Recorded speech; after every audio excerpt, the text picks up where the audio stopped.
Bienvenidas y bienvenidos una vez más a un episodio de Tangente Podcast. Hoy ando en morado no porque sea cuaresma, sino porque este va a ser uno de 2 episodios que vamos a dedicar al 8 de marzo, el Día Internacional de la Mujer.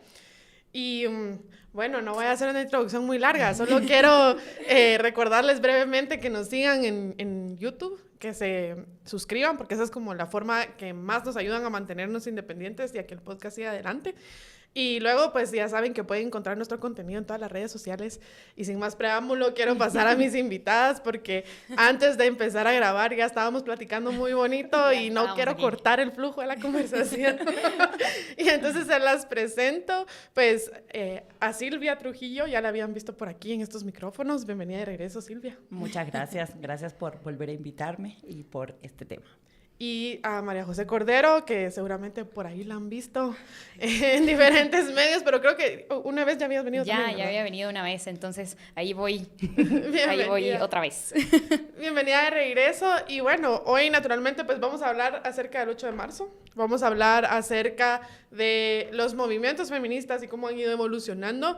Y bueno, creo que traemos representación de cómo ha ido evolucionando este movimiento específicamente para Guatemala, porque muchas veces en el 8 de marzo se cae en estudiar la historia de los feminismos afuera, pero poco se menciona de la historia de los feminismos aquí en Guatemala y cómo este movimiento pues ha ido tomando diferentes espacios y ha ido cambiando a lo largo de los años, y pues qué mejor que ustedes dos para que vengan a contarnos pues tanto de la historia y desde sus conocimientos como desde su participación en esto.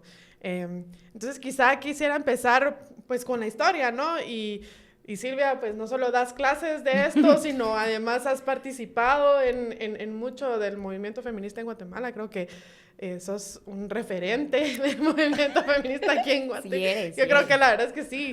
Siempre que uno pregunta, ¿a quién le puedo preguntar sobre el feminismo? A Silvia Trujillo. Entonces, adelante Silvia, contanos un poquito. ¿Cómo nace el 8 de marzo? ¿Por qué conmemoramos esta fecha? Y bueno, de paso también aprovechemos para dar consejos a la audiencia, ¿no? ¿Qué hago yo este día? Si es un hombre, ¿cuál es el rol de los hombres en este día? O si es una empresa, un jefe, ¿cómo debería conmemorarse el 8 de marzo? Buenísimo, gracias Lucy. A ver, yo quisiera empezar diciendo que hay muchos errores que son involuntarios, pero suele llamarse al 8 a partir de un incendio que supuestamente pasó en Estados Unidos. Algunas fuentes dicen 1857, que en definitiva sí hubo una huelga enorme, pero no fue por eso que empezó el 8. Algunas fuentes dicen 1911. En fin, digamos que hay ahí una confusión, que justamente hay un texto súper interesante que lo recopila. Pero al final el 8 de marzo inicia por un movimiento autonómico de mujeres socialistas del Partido Socialista de Estados Unidos en 1908, que sin seguir la línea del partido dicen tiene que haber un día para que nosotras denunciemos nuestra opresión particular, la pongamos sobre la mesa y podamos hablar de eso, ¿no? Y entonces en 1908 marchan. Al año siguiente el partido dice, no, mejor hagámosles caso a estas porque se nos van a salir del redil, y entonces lo transforman en un día que el partido asume como propio, digamos, y comienza a hacerse nacional, ¿no? El primero fue en Chicago, el segundo fue en Nueva York, y entonces dijeron, bueno, en el país que lo hagan cuando quieran. En ese momento fueron los días finales de febrero que se estaba haciendo. Pero coincidió que en 1910 se vuelve a conmemorar en Estados Unidos, pero ese año se internacionaliza porque se estaba desarrollando en Europa la Segunda Internacional Socialista. Y entonces llegan las mujeres del Partido Socialista de Estados Unidos con esta demanda de colocar un día específico para que, insisto, ¿no?, las mujeres denunciaran.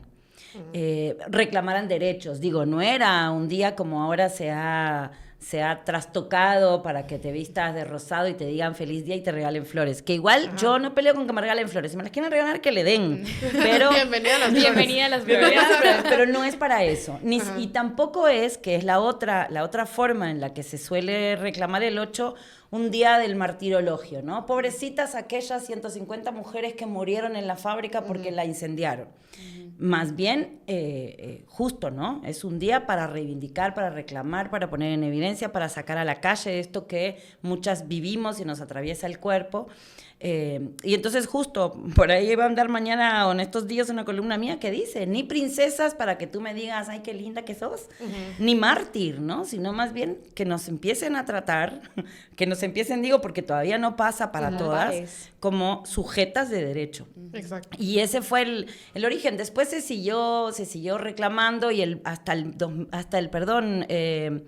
1921 se acepta en Moscú nuevamente, digo, para que vean que sí, digamos, fue una brecha que abrieron las mujeres socialistas, que se coloca entonces el 8 de marzo.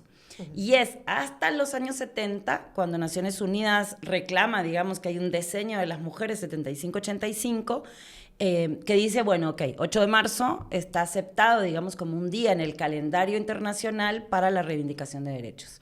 Y queda instituido, digamos, pero yo creo que se vale y es muy importante que lo reclamemos justamente como un día de lucha. Ajá. Eso, diría. Sí, un día de lucha. Y muchas veces eso se malinterpreta, ¿no? Porque dicen, bueno, pero si ya tienen los mismos derechos. Supuestamente, ¿no? Y es como, ¿por qué van a luchar? Etcétera, si igual ya somos iguales, la Constitución dice que somos iguales ante la ley. ¿A ti te ha pasado eso, no? Cuando Siempre. hablas con amigas, amigos, ¿cómo respondes a este tipo de cosas? Claro, es el típico argumento, ¿verdad?, para minimizar toda una lucha histórica que vino, obviamente, de un partido socialista, que eso es muy importante recalcarlo en estos tiempos, ¿verdad?, del marketing digital. Entonces, yo creo que cuando nos topamos con eso es momento de también una reflexión interna de decir, ok, es necesario seguir hablando de esto, definitivamente. Es necesario seguir hablando desde los básicos hasta lo más complejo del feminismo con cualquier persona ya. Pero no es tarea nuestra del todo. O sea, claro. Siento que hay como también una imagen que nosotras somos maestras de absolutamente todos y que tenemos que estar defendiendo el feminismo 24/7 todo el tiempo. Y con esa misma vara pues al final nos evalúan, ¿no? Y yo creo que cuando nos topamos en estos tipos de escenarios, lo mejor es volver a lo que el feminismo nos enseña, ¿no? O sea, partir de que el feminismo es una posición política, es una teoría, ¿verdad? Entonces todo eso nos da las herramientas para poder argumentar a favor de nosotras. Porque no solo hay una teoría que nos respalda, no solo hay una lucha histórica, sino que también me estoy posicionando políticamente, ¿verdad? En un espacio masculinizado, en un espacio donde obviamente yo no tengo la ventaja, pero tengo todas estas herramientas, y no solo herramientas metodológicas y todo lo que ustedes quieran, sino todas las herramientas históricas de mujeres que estuvieron atrás mía, ¿verdad? Que estaban en el mismo escenario, en el mismo contexto y que les hacían las mismas preguntas.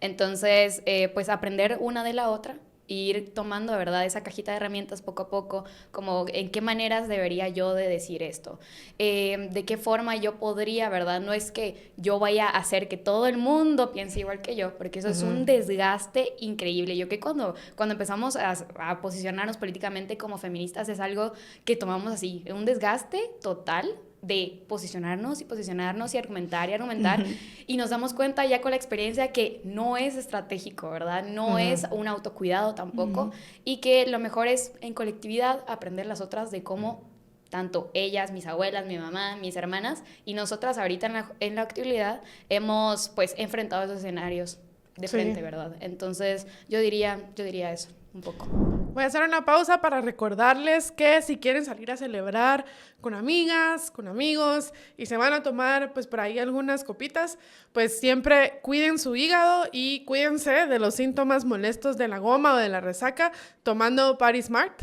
Party Smart son unas pastillitas que pues te protegen protegen tu cuerpo de estos síntomas y también protegen tu hígado de pues los impactos que puede tener el alcohol sobre tu cuerpo y pues son baratas, es bastante conveniente el precio y se pueden encontrar en todos los Super 24, así que recuérdense, antes de tomarse el primer trago, Paris Smart. Sí, yo creo que también parte de lo que estás diciendo es el hecho de que se vive de distintas formas el feminismo y que hay varias vertientes. Creo que hay como un mínimo y aquí, si me equivoco, me corregís, Silvia, porque la teoría la tenés más tú, pero digamos, yo pienso que sí hay un mínimo. O sea, el mínimo está en reconocer que históricamente hay derechos que se le han dado a las mujeres. Una vez reconoces eso como una verdad, creo que ya es como abriste la primera puerta. Sí. Y a partir de ahí puedes ir encontrando distintas vertientes de feminismo que no tienen que estar todas de acuerdo, ¿no? Total. O sea, al final cada vertiente va abordando las luchas de distintas formas. Y quizá ahí sí me ayudaría si profundizas un poquito acerca de esto, ¿no? O quizá incluso para educarnos y educar a la audiencia. Si alguien quiere saber más acerca del feminismo y sus orígenes, o qué es feminismo y por qué no le tienen que tener miedo al feminismo. O sea, Sí. no es terrorismo, no es fascismo, es feminismo. Sí. O sea, ¿por dónde empezar? ¿A quién leo? A ver, yo igual quiero irme un minuto para atrás porque sí quiero responder a eso que tú decías de si igual ya conquistaron derechos, si igual ya lograron la igualdad, ¿para qué siguen, no? Y la verdad es que tenemos que volver a poner la discusión en términos de las brechas, ¿no? Es decir, si nos vamos por bloque de derechos, digamos, vamos a ver, derechos cívico-políticos que fueron como los primeros, y ahí me voy con el feminismo, ¿no? Sí. Cuando tú analizas la historia de los feminismos, lo que te encontrás es que la primera demanda que aparece en la historia, cuando las mujeres irrumpen en la calle como sujetas políticas, son los derechos cívico-políticos, ¿no? Colocan... Elegir, ser electa. Exacto. Okay. Y en aquel momento ni siquiera existía la concepción de voto, digamos. Estamos hablando de la Francia del siglo XVIII, finales del siglo XVIII. No existía la noción de voto, pero ellas decían, bueno, tenemos los mismos derechos porque igual participamos en la vida pública, salimos a la calle, ponemos el cuerpo, nos dan palo, porque ellas iban a la Bastilla a pedir por los presos políticos. Digo, entonces, miremos eso. Si nosotras planteamos fines del siglo XVIII y planteamos 1848, Seneca Fall, como el momento germinal donde se pone ahí sí el derecho al voto, vengamos a la actualidad y revisemos Guatemala, ¿no? Insisto, 1848 y volvamos.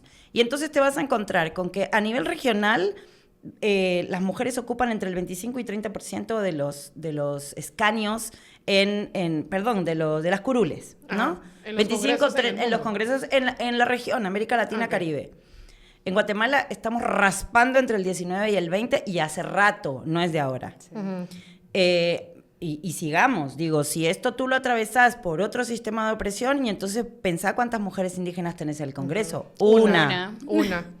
Pensá cuántas mujeres alcaldesas existen, 12 de 340 municipios. Y luego atravesarle el sistema de opresión colonial y resulta que tenés, no me acuerdo si dos o tres, tengo que precisar, alcaldesas indígenas. Luego te vas a derechos sexuales y reproductivos, por ejemplo, ¿no? Total. Y entonces tenés que ver que aquí hubo en 8 años 15,000 casos de violación a niñas y adolescentes que terminaron en un embarazo no deseado, que según el marco legal nuestro, digo, no, esto no es un invento feminista, esto es marco legal nacional. Los embarazos de niñas de 10 a 14 o de menos de 10 a 14 años son considerados fruto de una violación. Exacto, sí. Pregúntense cuántos de esos casi 15,000 embarazos, o sea, esos casi 15,000 violadores están presos. Pregúntenselo. La investigación de Human Rights Watch que acaban de presentar en Guatemala dice que solo el 1% de esos casos recibió sentencia condenatoria. Sí. Y así nos podemos ir. Es decir, yo no quiero hacer más larga la respuesta, pero quiero decir que cuando enuncien, cuando vean en redes la famosa ¿para qué siguen? Si de todas maneras ya lo lograron, las brechas siguen siendo enormes. Sí. O sea, en todos los bloques de derechos tú revisás y hay brecha. Entonces, realmente, ¿por qué seguimos? Porque hay que seguirlo diciendo y hay que seguirlo batallando mientras las mujeres tengamos estas brechas de desigualdad con respecto a los hombres y entre nosotras mismas. Sí. Digo, porque no es la misma la situación y condición que tenemos las mujeres mestizas a las mujeres indígenas, a las mujeres xincas, a las mujeres garífunas, creol, y ahí sigo. Entonces, primero quería decir eso porque sí me parece importante en este sentido de oponerse a las narrativas dominantes de, ay, sí, no sé por qué siguen las perdiendo el tiempo y haciendo ruido, ¿no? Y luego sí, con respecto a, yo quiero decir también que los feminismos, bueno, esto es un debate, si le llamamos el feminismo y muchas corrientes o lo llamamos los feminismos, pero en realidad lo que sí es importante decir es que hay muchos feminismos o muchas formas de expresión de este feminismo. Algunas de las formas, algunas de las corrientes son fruto de un momento histórico y otros son frutos de una expresión particular de cómo te atraviesan las cosas. Entonces, en Guatemala, por ejemplo, que siempre pensamos, no, aquí nunca pasa nada. En Guatemala, por ejemplo, hay expresiones de feminismo comunitario, que es un feminismo que nace de las mujeres en Bolivia, pero se recrea aquí y se desarrolla aquí. Y las mujeres lo recrean cotidianamente. Hay expresiones, bueno, en fin, hay expresiones de los distintos feminismos. Hay feministas que cuestionan la colonialidad. Y también, y se vale decirlo, y lo conversábamos hace un ratito con Majo, hay mujeres indígenas hoy, algunas se reclaman feministas y otras han cuestionado el movimiento feminista porque no ha encarnado sus problemas particulares o las afectaciones particulares. Y nos contestan, y con absoluta autoridad, toda la razón. con todita la razón, pues no, yo no me reclamo feminista y hay luchas que se pueden dar por fuera del feminismo. Y está buenísimo. Y esto no nos transforma en enemigas, porque algo que el patriarcado ha hecho, y muy bien, es meternos en esta dinámica de, si no pensás como yo, sos mi enemigo. Eso lo recrea el patriarcado todo el tiempo. Y nosotros decimos, no. O sea, podemos no estar de acuerdo en algunas cosas, pero eso no nos transforma, al contrario. O sea, nos unimos en ciertas luchas donde sentimos que tenemos que ir juntas porque nos atraviesa a todas, no sé, la violencia sexual, ponele. Claro. Y luego en otras, pues haremos nuestras propias luchas porque al final lo que queremos es justamente, y ahí, en eso, digamos, también hay como esta base común que tú decías, ¿no?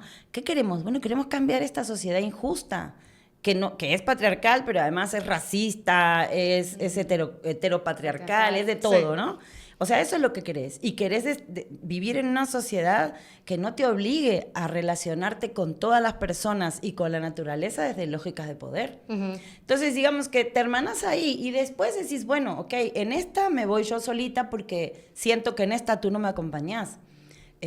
Pero y se vale también. Y se vale. Sí. Y es que al final el feminismo sí necesita de todas. Yo creo que algo que sí ha dañado muchísimo la forma en la que hemos estado organizándonos es esta idea que el mismísimo patriarcado ha impuesto que una y la otra es enemiga porque no somos del mismo movimiento, porque no pensamos igual, porque tenemos diferentes demandas. Entonces esto se nota bastante, más que todo yo diría en una brecha generacional, ¿verdad? Para mí esto, que estemos aquí, diferentes edades, feministas, de diferentes corrientes, es una apuesta política. Claro. Y es que el feminismo necesita de todas, de las mujeres, de las disidencias sexuales, de las mujeres indígenas, de las mujeres de las universidades, de las mujeres del campo. Entonces, de absolutamente todas las personas para posicionarse en este mundo tan, pero tan hostil para todas las personas. Obviamente, a nosotras nos atraviesa de distinta forma y depende de cómo nos identificamos, nos va a ir atravesando un poquito más, ¿verdad?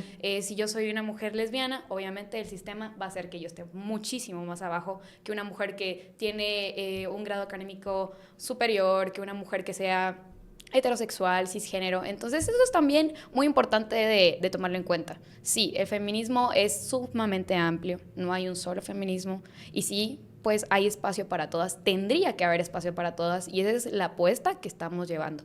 Y como bien mencionaba Silvia, sí tendríamos que estar hablando más allá de algo abstracto. Yo creo que cuando hablamos de feminismo nos quedamos en una imagen muy, muy de la imaginación, vemos algo así de qué es esto, cómo me lo como, qué hago con esto, qué libro leo, por ejemplo, para ser feminista de verdad. No te contesté eso.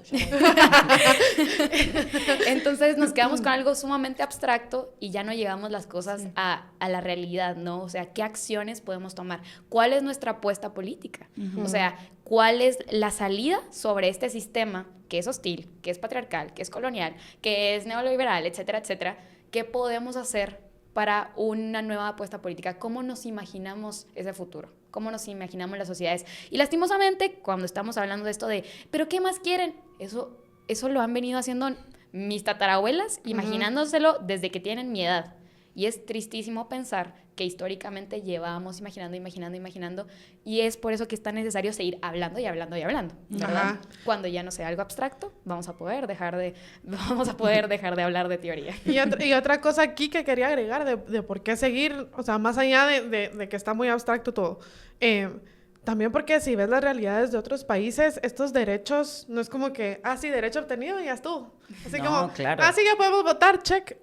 O sea, hay países hoy En día retroceso. donde se les ha arrebatado esos derechos a las mujeres, uno tras otro. O sea, ves fotos de Afganistán en los 70s, 80s, y lo ves ahora, y derechos que uno diría no puede Básicos. ser. O sea, incluso cosas como tener licencia de conducir y manejar un carro, ir a estudiar, hablar en público, exacto, vestirte como tú quieras, tener una cuenta de banco, ¿no? Que esos, por cierto, que son derechos adquiridos aquí en Guatemala en el siglo XX. O sea, no estoy diciendo que fue Sí. hace muchísimo. O sea, Exacto. es bastante reciente que aquí en Guatemala una mujer pueda abrir una cuenta de banco sin permiso de su esposo, pueda sacar una licencia de manejar, Pueda trabajar, pueda trabajar, sin estudiar, el exacto. permiso. Aquí hubo que hacer un proceso legal para que las mujeres pudieran trabajar sin que el marido les firmara el permiso. Esto parece irrisorio. Y esto pasó hace 20 años atrás. Digo, no estoy hablando de mi tatarabuela, estoy hablando de hace 20 años. Entonces, y tampoco me voy tan lejos, digo, y yo creo que eso hoy es fundamental que lo pensemos, porque Simone de Beauvoir lo decía, a mitad del siglo XX decía, solo falta una crisis para que los derechos de las mujeres retrocedan. Y la historia nos lo ha demostrado 20 veces, y en este momento de regresión autoritaria en el que estamos en el mundo, tenemos que estar muy alertas. Las argentinas dicen en alerta permanente, porque mira Argentina, mira El Salvador, que los tenemos aquí al lado, es decir, gobiernos autocráticos que toman posesión y de las primeras medidas que asumen es todo lo de género. Adiós. En Estados Unidos, ¿no? Estados Sí, Unidos, claro, Estados Unidos, ¿no? Argentina. Entonces, la cosa es que eso está aquí nomás, lo tenemos al lado, o sea, todo lo que nos ha costado que nuestros derechos sean sustantivos y que luego de un plumazo en un par de meses te dicen, ok, todo lo que a ti te costó tanto, en realidad ahora se vuelve a la caja. Entonces yo creo que es un momento particular donde insisto, ¿no? Y la vez pasada lo reflexionábamos, ¿no? Que parecía como que a veces estás como siempre luchando y ahora se te agregan cuestiones porque los derechos que ya tenías reconocidos, de repente los tenés que volver a disputar, los tenés que volver a enunciar, a ponerlos en la agenda y a decir, bueno, ¿qué está pasando, no? Así que yo sí creo y me parece fundamental retomar esta idea de no nos quedemos con esta idea de, ay, bueno, listo, ya lo logramos. Como decís tú, ¿no? Exacto. Check, ya tenemos derecho al voto. Sí, nada porque no es fijo. cierto. O sea, digo, ahora el voto de las mujeres nos parece algo como que nadie discutiría, pero eso hubo que disputarlo. Exacto. Hubo que poner socialmente la discusión de por qué teníamos que votar las mujeres. O sea, que hoy lo planteás y decís, qué momento histórico, ¿no? Sí. Pero y retomando, ¿no? Las luchas que hemos dado son, digo, a ver, el sufragismo fue un movimiento de más de 100 años. Entonces, digo, no han sido, ay, salimos a la calle un par de veces y ahí están esperándonos para decirnos, señoritas, aquí está.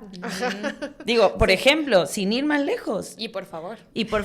Sin ir más lejos, tenemos 19-20% de representación en el Congreso. La primera intento de reforma a la ley electoral y de partidos políticos que las mujeres propusieron en este país fue en 1992. Y no hay modo. Acabamos, se armó ahorita, el año pasado, la plataforma Guate Paritaria, más de 50 organizaciones a nivel nacional diciendo y proponiendo y escribiendo y teniendo reuniones con diputados que con lujo de violencia, y hay que decirlo y me van a disculpar, dicen, sí, pasa, y luego llegado el momento, ahí se quedó. Y nos volvieron a decir, señoras, siéntense y esperen. Entonces, ¿cómo vamos a tener mejores leyes? ¿Cómo vamos a tener leyes que respondan a los problemas que nos afectan de manera particular si tenés esa ausencia de correlación de fuerza en el espacio donde se toman decisiones? Sí. Está complejo. Sí, y bueno, antes de que se nos olvide los libros. Si no, vamos a seguir hablando de otras cosas. Sí, nos vamos. A ver, yo voy a plantear algunos que son como los fundamentales. Básicos. Yo creo que hay que leer a Simone de Beauvoir y El segundo sexo, porque me parece que es una tesis brillante que sigue siendo absolutamente vigente. Me parece súper importante. Luego hay que leer, hay que leer sobre lo que pasó en los 60s y 70s sobre derechos sexuales y reproductivos. O sea, hay que ver las discusiones. Por ahí no sé si libros en particular, pero sí discusiones que se dieron. Porque si no, otra cosa que pasa es que de repente pensamos, estas empezaron ahora a plantear estas cosas. Y a mí me gusta hablar de historia, y hablo mucho de historia con mis estudiantes o en mis talleres, porque digo, es que así nos damos cuenta que llevamos más de 200 años peleando derechos cívico-políticos, que llevamos más de 70 peleando derechos sexuales y reproductivos. O sea, entonces, por ejemplo, toda la discusión que se da, 60s y 70s, por un lado derechos sexuales y reproductivos, por otro lado la discusión sobre el racismo, ¿no? Ahí hay... la Davis, por ejemplo, que viene planteando la triple opresión desde hace rato y es una cosa maravillosa leerla. Pero digo, a ver, y te estoy nombrando como a las más renombradas, pero hay un montón de mujeres que han escrito. No sé, más adelante, y ahí Majito que nos ayude, pero digamos que hay esta como tesis que dice por qué todas deberíamos ser feministas, ¿no? Como estos libros que por ahí son algunos germinales y otros icónicos, y otro montón, incluso, por ejemplo, ¿no? La discusión de la disputa entre el feminismo blanco, digamos, o de mujeres mestizas, y el feminismo o las luchas de las mujeres indígenas, ¿no? Que también hay un montón escrito en ese sentido. Yo más que libros quizás lo que recomendaría es como hacer búsquedas de acuerdo con los temas que te atraviesan, ¿no? O sea, que... no sé, esto, ¿no? Hoy estoy disputando que quiero que me dejen participar políticamente y soy una mujer joven en una comunidad en la que me dicen que por qué estoy participando si yo soy joven y no tengo nada que decir. Bueno, vayamos a buscar qué han escrito, incluso, como digo, ¿no? En Guate hay un montón. Salarial, soy una mujer profesional, y siento que mi remuneración... Me pagan menos porque soy mujer. Exacto. Y eso me mueve una rabia, que la rabia nos mueva, no pasa nada. Exacto, yo creo que también otra idea aquí con este tema teórico y de libros es que no necesitas leerte las tesis enteras, ¿verdad? Para nombrarte feminista. Yo creo que también ahí hay una idea muy terrible y clasista de que necesitamos leernos, ¿verdad? Sí. Los 200,000 libros que hay acerca del feminismo para al fin nombrarte feminista y poder decirlo públicamente sin esta necesidad de culpa, y porque el sistema nos está diciendo, ustedes tienen que prepararse y leer y leer y leer y ser académicamente profesionales. No es cierto. No es cierto, es otra burla del patriarcado que nos está limitando a construir una sociedad más justa, ¿verdad? Entonces, sí está bien que nos eduquemos, está bien que nos informemos, está bien que leamos a mujeres que tenemos incluso aquí, ¿verdad? Que a la par mía, quizá ella tiene una teoría distinta, está pensando de manera distinta, escucharlas, ¿verdad? Llevar también ese recurso, pero no es necesario leerte 20,000 libros para al fin poder decir, ya entendí el feminismo, porque aunque las leas, estoy segura que van a haber aún dudas, que van a haber aún contradicciones, como cualquier movimiento social en el mundo. Entonces, yo nada más quería como hacer ahí la puntuación. Y creo que justo lo que decís, Majo, porque al final la militancia, la calle, disputar te enseña, ¿no? O sea, entonces... O sea, yo no me voy ni a un extremo ni a otro. Yo al final te digo, bueno, si tú quieres aprender leyendo, dale. Si tú quieres aprender preguntando, dale. O sea, como tampoco hay una receta para ser feminista. Porque a mí lo que me parece brutal es que eso, ¿no? Que queramos salir de sistemas de opresión generando recetas, normas, cómo se debe ser para ser feminista. El feministómetro, ¿no? El feministómetro. Esta es la medida y entonces depende si te alejas un poquito. Digo, a mí esas cosas me parecen brutales. Entonces, como eso, ¿no? Algunas de nosotras hemos insistido muchísimo en la importancia de los diálogos intergeneracionales, ¿no? Y yo quiero aclararlo porque justamente no se trata de imponer agenda nosotras las que tenemos experiencia acumulada a las más jóvenes, ¿no? Sino más bien de decir, ok, así lo hicimos nosotras, esto nos funcionó en ese momento histórico, esto no... esto fue lo que disputamos, llegamos hasta aquí, nos faltó todo esto. y dejarlo ahí. O sea, las chicas verán si eso sirve ahora para este contexto y si les sirve a ellas para ese contexto o no. Pero hay que hacer ese traslado, ¿no? Porque si no, se pierde la memoria. Sí, y ahí vamos nosotras. Nuestra propia tesis. Porque ahí me parece importante, y ahí te cedo la palabra, Majo, porque no hablo más. Ese es mi tema. Porque justo Majo hace esa reivindicación de la memoria y me parece que esa es responsabilidad nuestra, empezar a decir, mire mucha, acá está esto. Esto Hasta es lo aquí que llegamos. hicimos. Ajá. Y, Adelante. uh-huh. Totalmente. Contame eso, porque es tu tema. Mira, es que desde que empecé a incursionar un poco a la calle, feminismo, ya despegada de un poco de la academia y esa parte del feminismo que es importante, es esencial y ha sido pues prioritaria por muchísimos siglos, te das cuenta que hay una brecha enorme entre nosotras. Uh-huh. Y es una de las cuestiones que no nos deja sentarnos en una mesa y platicar acerca de lo que nos atraviesa de distintas formas. Entonces, cuando hemos hablado con Silvia de este tema, siempre hablamos de el feminismo de las jóvenes tiene que ir con memoria. Uh-huh. Y el feminismo de las adultas tiene que trascender, ¿verdad? Y brindar espacio de oxigenación para el resto que estamos ahorita empezando.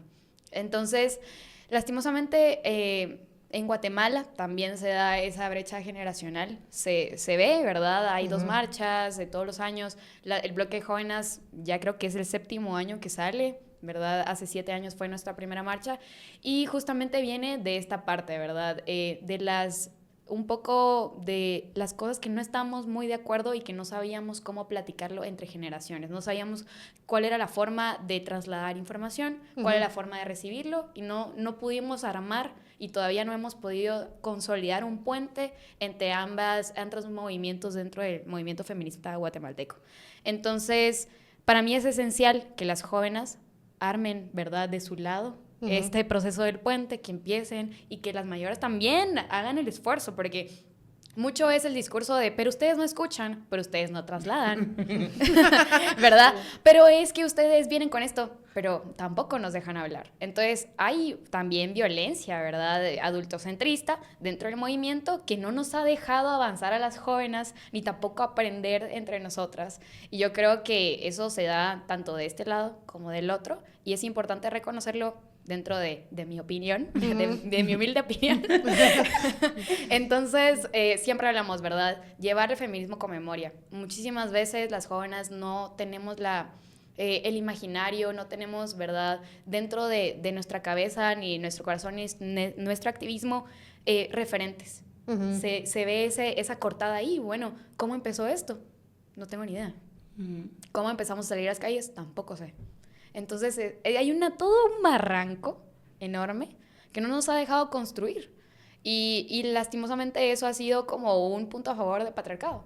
Ajá. Claro. Exacto, o sea, separarnos por brechas intergeneracionales, separarnos por identidades, separarnos por clases, separarnos lo ha logrado. Definitivamente no hemos logrado construir en este momento algo tangible, ¿verdad?, como un proyecto político. Hay muchísimas propuestas, pero las izquierdas tenemos esta mala costumbre, ¿verdad?, de quién tiene la razón, ¿verdad?, quién es el más racional, quién es el más apasionado acerca de esto. Entonces, también es una autocrítica, ¿verdad?, que se plantea y me parece importante como tomarla aquí y saber que no vamos a poder seguir avanzando y el patriarcado sigue ganando porque tenemos un enemigo en común, pero parece que todas estamos desenfocadas en pensar quién es la más académica del grupo, ¿verdad? O quién es la más feminista del grupo, que debería de llevar la batuta. Entonces, eso nos distrae de al final el proceso político que tenemos que estar generando. Y en un momento de caos, como en el que estamos ahorita, en un momento de controversia, de retrocesos, de hostilidades contra nosotras y nosotres, es necesario sentarnos en colectividad y ver de qué manera podemos aportar en común, ¿verdad? De qué podemos hacer en conjunto, qué apuestas podemos tomar. Entonces, todo eso me parece como traerlo a la mesa, ¿verdad? En un momento de caos total, ¿por qué no nos sentamos entre generaciones a hablar qué les sirvió en ese momento y qué nos puede funcionar a nosotras ahorita? Sí, yo creo que definitivamente es una tarea pendiente el que diferentes generaciones vayan conociendo sus distintas luchas, sus distintos métodos y también respetar cómo cómo cada generación expresa Total. el feminismo al final, ¿no? Porque yo creo que al fin y al cabo, digamos, a mí me pasa un montón que veo algunas expresiones feministas que yo digo, eso yo no lo haría. Claro, pero lo respeto. Pero lo exacto, respeto. pero Ujú. ¿quién soy yo para juzgar por qué otra mujer decidió expresarlo así? O sea, realmente tendrá sus motivos y para mí lo importante es que ella esté segura, protegida y sus derechos se respeten. Total. Incluso en términos organizativos, porque, digamos, para mi generación y para las anteriores, la organización, como la habíamos conocido, ¿no? Organizarse, tener personería, o sea, todas estas cosas era importante, ¿no? Tenías que organizarte de esta manera y entonces cada quien tenía sus organizaciones de acuerdo con sus ejes y, en fin, ¿no? Y las chicas hoy dicen, pues no, o sea, nosotros estamos, y eso no nos hace menos feministas, ¿no? Y estamos y salimos y militamos, pero no necesitamos la organización per se. Igual hay organización feminista de mujeres jóvenes, sí existe, pero quiero decir que hasta en eso, ¿no? Porque, insisto, ¿no? Va respondiendo a los momentos históricos. Y eso no quiere decir entonces que, como ustedes no se organizan, entonces ustedes vean qué hacen. Digo, no. O sea, son distintas maneras. Incluso para mí es que nos pone un desafío mayor, ¿no? Porque entonces a veces pasa que decimos, bueno, vamos a hacer tal cosa. ¿A quién convocamos? ¿Dónde están las chicas? Antes era, bueno, está aquella organización, aquella, citamos aquella y listo. Ahora no pasa de esa manera. Hay otros desafíos, pero está bueno. O sea, justamente para mí es mucho más rico eso, para no incluso volver como las formas, como si fueran estatuas, ¿no? Ajá. Esta es la forma, otra vez con la norma, ¿no? Esta es la norma. Pues no, o sea, no. Definitivamente, ¿no? Y sí, claro que hay un montón de temas pendientes, ¿no? O sea, no sé, es lo intergeneracional, es lo interétnico, es la relación con el Estado, Sí. ¿no? Porque en efecto, digamos, las mujeres que participaron de la firma de los acuerdos de paz pensaron en una serie de temas que luego se transformaron en institucionalidad, que incluso hoy la tenemos y hay que seguirla defendiendo, pero también hubo decisiones de otras que dijeron, pues ese para mí no es el camino, el camino está por otro lado. Y está bien, o sea, justo yo creo que parte de lo que vamos dejando también como brecha es que no hay una sola forma de hacerlo, ¿no? Ni hay una sola forma de hacer interlocución, o no hay una forma correcta, no hay una norma, ¿no? Hay distintos procesos, distintas maneras, y está bien. O sea, para mí justo eso es esa diversidad lo que le ha otorgado el dinamismo que los feminismos tienen. Ahora, ¿dónde quedan los hombres? O sea, ¿cuál es el rol de los hombres en este mundo feminista? ¿Y cuál es el rol de los hombres el día del 8 de marzo? No sé cómo quieres empezar, pero yo tendría una sola palabra, y es que atrás. Van atrás. Claro, necesitamos de los hombres para que el feminismo siga sosteniéndose, para que sea algo sostenible durante el tiempo, porque, bueno, el espacio y todos los espacios son patriarcales, masculinizados, y obviamente necesitamos aliados, venga la redundancia en esta precisa palabra, aliados, de que lleven en nombre de nosotras a esos espacios donde tal vez está tan cerrado, que nos escuchen, que tal vez a ellos pueda ser un poco más fácil que sus amigos machos, ¿verdad? Los puedan escuchar en una conversación cuando están hablando del cuerpo de una mujer. Ese es el rol. Pero de todos los días, de todos los años posibles a ver, solo tenemos un día donde las mujeres tomamos el espacio público.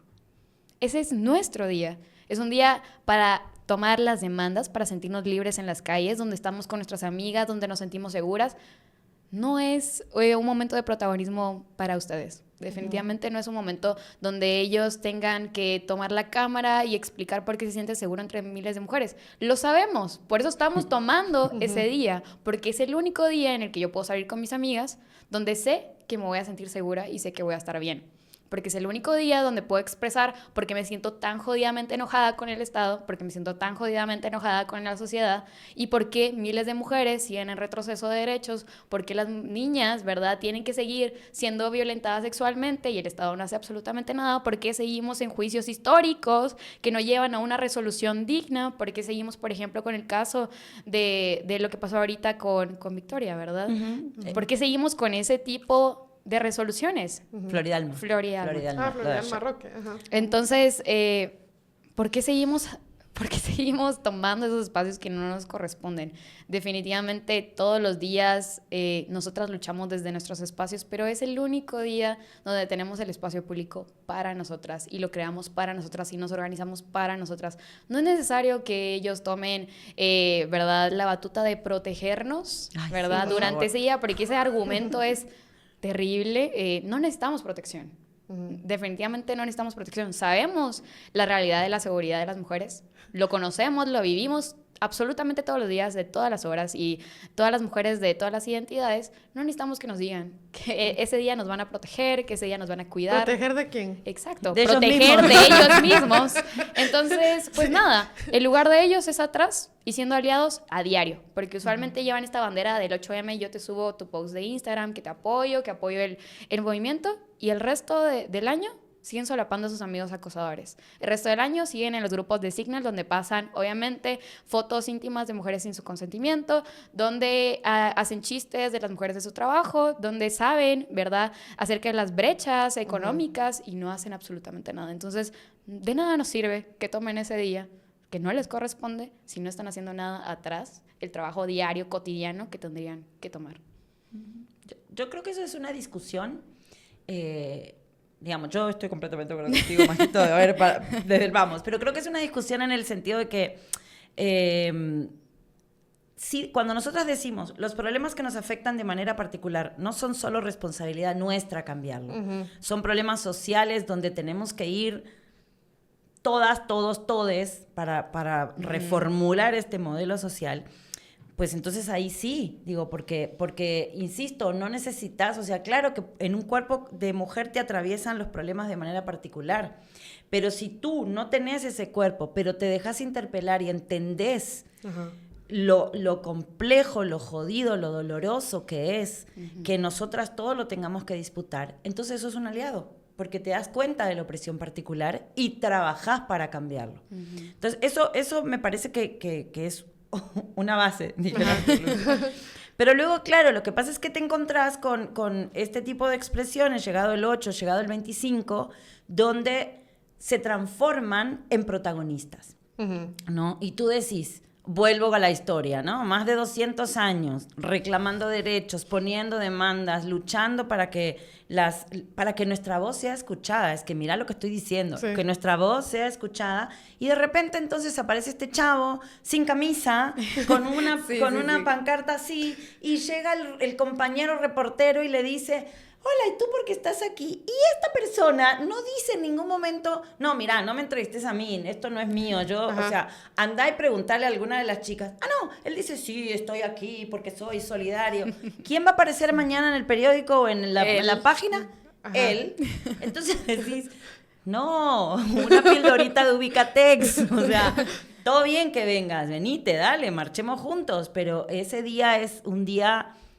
Digo, ayer decía una colega española, decía, no es el día de la mujer, es el día para reclamar los derechos de las mujeres. Y sí, porque es eso. Sí, no, y luego, vamos a ver, es que todo esto está clarísimo, yo creo que no tengo ningún punto ahí de discusión o de cuestionamiento, pero luego hay todo este movimiento de personas que temen los feminismos, el feminismo, que le temen al 8 de marzo, que te dicen que hay una epidemia de soledad masculina. No puede ser. Que te dicen que las mujeres ahora como que si ya se fuera a dar la vuelta, ¿no? Cuando vemos que estamos a décadas de que si en serio se llegara a dar vuelta con las brechas que tenemos en todo, ¿no? En derechos políticos y sociales, etcétera. Hoy nos estamos riendo en esta mesa, pero creo que la verdad es que es grave, porque digamos, los estudios de sociología electoral que se han hecho en Argentina, en Estados Unidos, bueno, Argentina y Estados Unidos son los que conozco, nos dicen que justamente ese miedo masculino ha llevado a la derechización de la política. De los jóvenes. Y además, son hombres jóvenes que se niegan a perder sus privilegios. Y bueno, y en Estados Unidos, además, agréguenle que son hombres incluso de la clase obrera, que lo que está pasando es que tienen el temor, ¿no? No sé, esta idea de quién manda en mi casa, ¿no? Pero entonces esto está teniendo un correlato político grave, que son justamente estos gobiernos, voy a decir autocráticos por ser políticamente correcta, pero en realidad profundamente autoritarios, sí, a los que nos estamos enfrentando. Entonces, yo sí creo que es hoy más que nunca absolutamente necesario hacer esta labor pedagógica y decir, el feminismo no es la antítesis del machismo o del sexismo, que lo que queremos las mujeres es dar vuelta a la torta y mandar nosotras. Eso no es. O sea, si vos en este momento estás pensando que eso es, yo te invito a leer o te invito a escuchar este podcast, porque no es.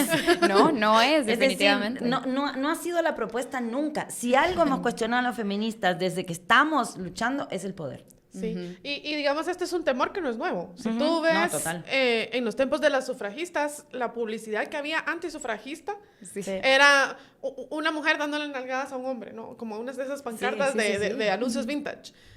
Como diciendo, tené cuidado porque si no ahora ella te va a lastimar a ti, ella te va a violentar a ti. Cuando esa no es la intención en lo absoluto. O sea, las mujeres queremos reclamar nuestros derechos y ser sujetas de derechos no para vedárselos a los hombres. Exacto. Ni para dañar o violentar a los hombres, sino para vivir nuestras vidas en paz. Exacto. sin temor y ejerciendo nuestros derechos. Y la otra cosa que yo en conversaciones a veces incómodas que uno tiene, ¿no? con esta gente, porque si me vas a incomodar, yo te voy a incomodar también, ¿no? Donde digo, pero también está la opción de ser mejor. O sea, en vez de soledad masculina, temor, reaccionar con violencia, autoritarismo, o sea, si tu temor es que te compitan, también tenés la opción de ser mejor. Si tu temor es que la mujer se sienta más cómoda sola que con un hombre, entonces puedes ser un mejor hombre para que ella se sienta cómoda contigo también, ¿no? O sea, esa es una opción también. Nadie te está negando ni imposibilitando que mejores. Esa es tu prerrogativa y tu responsabilidad y nadie te lo va a impedir nunca, ¿no? Y es que aquí hay una cosa muy interesante, porque cuando hablamos de poder es inevitable hablar de un poder en tono patriarcal. Ese es el poder que conocemos. Y claro, tienen un miedo increíble a perder una posición de privilegio tan grande que han tenido por siglos. Entonces, esta onda woke, ¿verdad? Que para mí no es un insulto en absoluto, sino que nada más es ser empático con las personas, pues obviamente te das cuenta que ha habido todo un sistema que nos ha oprimido por siglos, que sigue oprimiendo a las jóvenes, que sigue oprimiendo a todas las generaciones, y que no solo eso, sino que también se ha posicionado de raíz. Y las personas que han permanecido en ese árbol agarrándose, ante todo aferrándose, obviamente tienen miedo de perderlo en este momento, cuando se dan cuenta que las mujeres hemos estado hartas durante siglos, ¿verdad? Que hemos estado luchando durante siglos y que poco a poco estamos recuperando espacios. Entonces, claro que tienen miedo.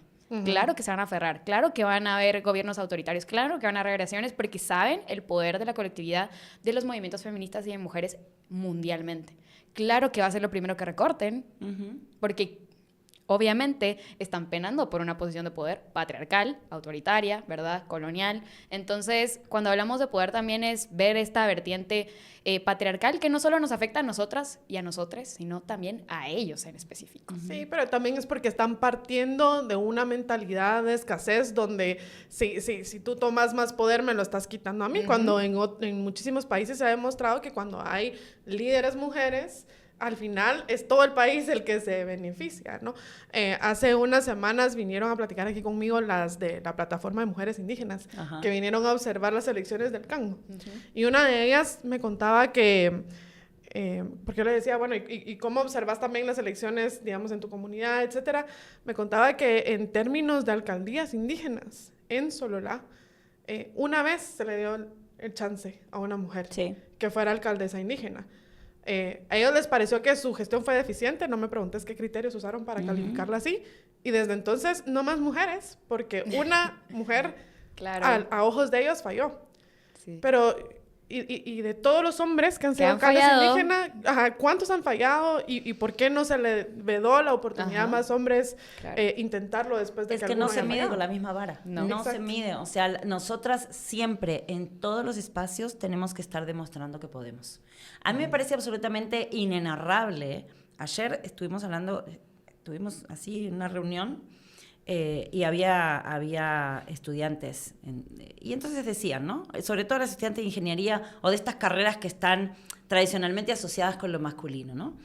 Y decían justamente esto, es siglo XXI, casi un cuarto de siglo, y aquí estamos, ¿no? Diciéndonos que entonces ellas siempre tienen que estar demostrando que cuando ellas dicen, no, mira, hazlo así, la miran así porque vos qué vas a saber de esto, ¿no? Ajá. Y entonces pasa en la política, pasa en la academia, en todos los en el deporte, en todos los espacios. Para ellos el espacio está abierto, ¿no? Son espacios que De ellos cajón. tienen. ¿Por qué? Pues nacieron con un cuerpo sexual masculino. Nosotras, aunque hayamos estudiado, tengamos trayectoria de años y todo, igual tenemos que llegar a demostrar que podemos, ¿no? Imagínate que, y voy a contar esta anécdota chiquitita, pero que sirve para aplicarlo a todas las carreras. Las mujeres periodistas llegaron masivamente a las redacciones aproximadamente en el 97. O sea, después de la firma de los acuerdos de paz, las mujeres comenzaron a llegar de forma masiva, ¿no? A redacciones que eran masculinas, donde por supuesto sí había mujeres, muchísimas menos, y ocupándose de ciertos temas de mujeres. La diferencia era que estas chicas llegaban con títulos que las habilitaban como periodistas o comunicadoras sociales. Mientras que muchos de los hombres que habían ocupado históricamente las redacciones eran de otras profesiones. Algunos sí eran periodistas, pero otros eran de otras profesiones. No importa, ¿no? Entonces llegaban estas chicas y sus jefes hombres les decían, ¿me traes un café?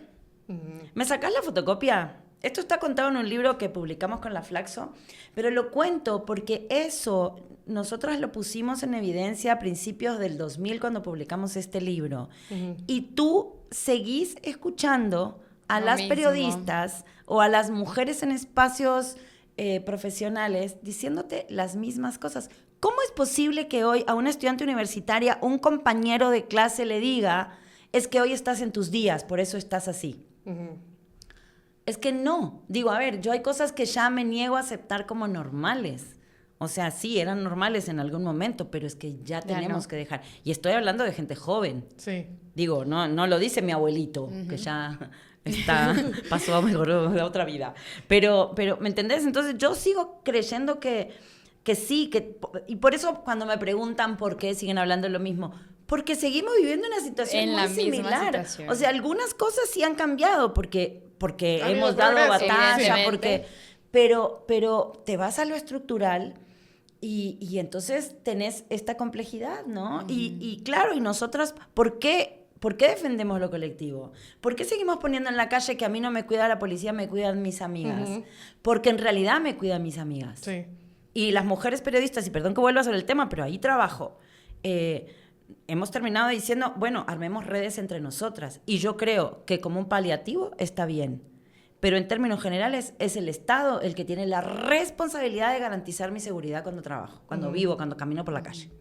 Entonces, claro, voy a seguir haciendo comunidad y colectividad con mis amigas, pero no dejaré de exigirle al Estado que me garantice mis derechos. Sí, su deber, prácticamente. Es lo que está. Y ahora, porque ya nos estamos quedando sin tiempo, yo sé que... No, podemos seguir aquí horas. Ya sé que podríamos seguir aquí, pero hablemos ya de este año, 8 de marzo. ¿Cuáles son los planes? ¿A qué se está convocando esas personas que quieren salir y hacer algo de incidencia? O esas personas que quieren, pues, por lo menos conmemorar el día de alguna forma, ¿qué pueden hacer? Sí, pues todos los años salen las mismas dos marchas, ¿verdad? Una es del bloque de jóvenes y la otra es de las señoras más grandes, las adultas mayores, otros sectores también de instituciones, etcétera. Entonces se dan estas dos demandas públicas al final, donde todas las personas están invitadas. Obviamente hay diferentes actividades, etcétera, hay culturales, hay políticas, pero yo creo muy necesario mencionar que no importa realmente a cuál nos aboquemos al final del día, sino que importa que estemos hablando de eso ese día, que estemos tomando el espacio, que estemos tomando no solo el espacio público, el espacio digital, ¿verdad? El espacio de nuestras casas de decir, bueno, hoy es otro día que podemos platicar, ¿verdad? En este día tan específico, bueno, en mi trabajo yo no pude ir, pero puedo platicarlo con mis amigos, puedo platicarlo con mis amistades, puedo platicarlo y tal vez hablar del acoso laboral, ¿no? Que es tan silenciado. Esa es una forma de participar políticamente ese día. No es necesario ir a la marcha porque hay limitaciones de todas las personas, que están estas 2 invitaciones ahí abiertas para todas que podamos asistir, pero también están estas partes cotidianas, ¿verdad? Que también son acciones políticas que podemos tomar ese día. Podemos reflexionar acerca de en qué estamos en el siglo XXI, ¿verdad? Y cómo nos repetimos patrones desde los tiempos de conflicto armado, seguimos repitiendo patrones, desde tiempos de colonia, seguimos repitiendo patrones. ¿Por qué será esto? Levantar la curiosidad. Entonces, pues nada, las actividades pueden ser desde nuestra cotidianidad, pero también desde el espacio público, que es tan importante retomarlo y denunciar en este espacio todo lo que nos atraviesa. En específico, el bloque de jóvenes este año estamos convocando para las 12 en el mismo punto de todos los años, ¿verdad? En el CSJ. Salimos y partimos de ahí al mediodía. Ahí está un bloque hermoso y diverso conformado por diferentes organizaciones de sociedad civil, mujeres autoconvocadas. Hay un bloque, por ejemplo, el bloque rojo, que se dedica a hablar de la dignidad, ¿verdad? Dentro de nuestros procesos menstruales. Ellas llevan toda una apuesta política ante ello. Están las mujeres, ¿verdad?, del bloque indígena, están las mujeres de la Landívar, están las mujeres... Hay tantos bloques diversos, ¿verdad?, en los que podamos abocarnos y siempre somos bienvenidas. Hay toda una comisión y una organización detrás, como en la convocatoria de la mañana. Entonces, prácticamente son actividades diversas. También el viernes hay una vigilia.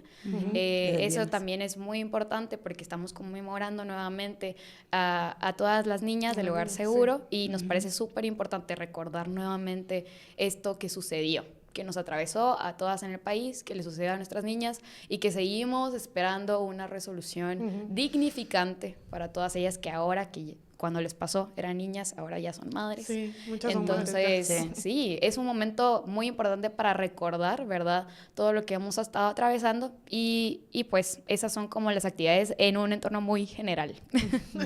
Okay. Sí. Pero sí, yo creo que es bastante fácil encontrarnos en redes sociales. Sí, 9 de la mañana CCJ, la coordinadora, y 12 del mediodía otra vez CCJ, Plaza de Derechos Humanos para la tarde. Y si no quieren marchar porque hay mucho sol, porque no se les da ganas, lo que sea, pueden llegar a la Plaza de las Niñas, que ahí va a estar el festival cultural. O sea, la vigilia es el viernes y el sábado por la tarde hay actividades culturales que todas tienen el mismo fin, o sea, poner en evidencia, denunciar. La coordinadora ha puesto este año varios puntos, todos los años tenemos como demandas específicas. Este año tiene que ver sustancialmente con la autonomía económica. Tenemos que seguir hablando de la autonomía económica, de la diferencia salarial, de la diferencia de nuestros trabajos, de que las mujeres nos ocupamos mayoritariamente en el trabajo informal, que necesitamos un sistema de cuidados, que no está bueno que el 4% que ocupan las trabajadoras de casa particular en este país sigan ganando muchísimo menos que el salario mínimo. Es decir, como colocar estas ideas, el reclamo a la justicia, o sea, no podemos normalizar, no podemos seguir normalizando la criminalización de las luchas y de las defensoras que están poniendo el cuerpo en todas partes del país. O sea, como que hay demandas particulares y en todo caso lo mismo, ¿no? Yo llamaría que si no puedes ir o no querés, todo bien, pero sí como esto, ¿no? Informate, está disponible en redes, hemos hecho un montón de publicaciones y está bueno acercarse también a conocer, a saber. A curiosear. Pues bueno, ahí queda la convocatoria para quienes quieran ahí buscar en redes sociales pues todas las diferentes actividades que va a haber el 8 de marzo. También a mí me gusta eso de vivirlo desde la cotidianidad, ¿no? Atreverse como a sacarlo en conversaciones con personas con las que quizá normalmente no conversamos sobre esto. Yo con mis niñas esta semana, en vez del libro de cuentos normal, estamos leyendo el libro de cuentos de buenas noches para las niñas rebeldes. Genial. Me encanta, me encanta. Y cada una tiene ya ahí su favorito, porque no es primera vez que lo leemos, pero ese es el libro de esta semana, ¿no? Sí, sí. Porque yo creo que eso es bien importante también, ¿no? Estamos hablando de intergeneracional, a las niñas también hay que recordarles que son sujetas de derecho. Exacto. Y que pueden lograr lo que quieran lograr, y sí, seguir adelante. ¿Hasta dónde queremos llegar?